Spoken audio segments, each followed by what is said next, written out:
আমরা শাহবাগে কেন যাব? আমাদের দাবিতে আমরা মাননীয় প্রধান উপদেষ্টাকে দীর্ঘ কয়েক মাস আগেই লিখিতভাবে দিয়েছি, মৌখিকভাবে দিয়েছি। আমরা বিভিন্ন সেমিনার সিম্পোজিয়ামে বলেছি, বিভিন্ন অনুষ্ঠানে বলেছি। আমরা শাহবাগে যেয়ে কথা বলতে হবে কেন? বড় দল হিসাবে আওয়ামী লীগের মতো বড় দলকে যদি এরকম কার্যক্রম নিষিদ্ধ করা হয়, বিএনপি দীর্ঘদিন ধরে যে গণতান্ত্রিক বাংলাদেশের কথা বলছে সেটার খানিকটা ব্যাঘাত করবে কিনা? এখানে আপনাদের বুঝতে হবে, রাজনৈতিক দল হিসেবে আওয়ামী লীগকে স্বীকৃতি কি এখন পৃথিবী দেয়, দেশের মানুষ দেয়?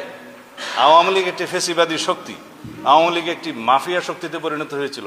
আওয়ামী লীগ দীর্ঘদিন ফেসিবাদ এবং মাফিয়াতন্ত্রের চর্চা করেছে বাংলাদেশের মানুষের উপরে, এবং তারা যে অত্যাচার, নিপীড়ন, নির্যাতন, গণহত্যার মধ্য দিয়ে তাদের পরিসমাপ্তি ঘটিয়েছে, নিজেদের রাজনৈতিক মৃত্যু ঘটিয়েছে। এরপরও তো রাজনৈতিক is no more political party. এটা একটা মাফিয়া পার্টি, এটা একটা মাফিয়া শক্তি, এটা একটা ফেসিবাদী দল। সুতরাং রাজনৈতিক দলের কোনো তকমা দিতে চাই না। আওয়ামী লীগের ডিএনএতেই গণতন্ত্র নাই, রাজনৈতিক চর্চা। আওয়ামী লীগ নিষিদ্ধের ব্যাপারে বিএনপি